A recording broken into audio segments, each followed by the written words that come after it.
It's February 2011 in democratic post-Saddam era Kurdistan. People came out onto the streets of the second city, Sulaymaniyah, demanding an end to corruption by a small political elite. When youth started throwing rocks, the response was ferocious. This was the first bloody day in a standoff between the demonstrators and the authorities that was to last 2 months and leave 10 people dead. Zahir Mahmoud and his wife Huncha Kadir have come to visit the grave of their son. Sirku was just 16 years old, still in school, when he was shot dead on the 19th of February. That morning when he went out, I told him not to go. I told him that I had a dream that night. I said to him, Sirku, I had a dream. If they start shooting, don't go that way.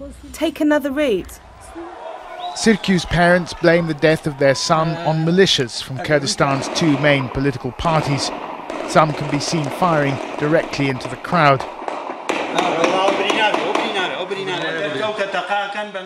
Sirku is the one in the red jumper.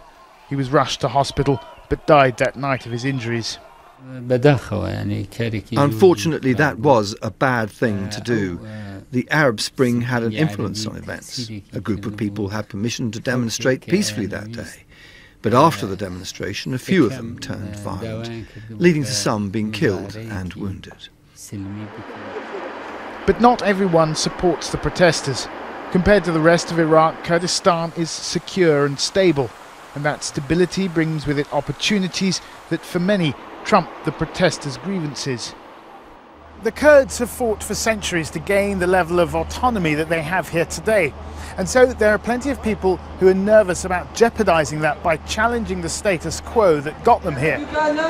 After 2 months of continuous protests, government forces broke up the demonstrations in Sulaymaniyah and filled the central square with their own troops.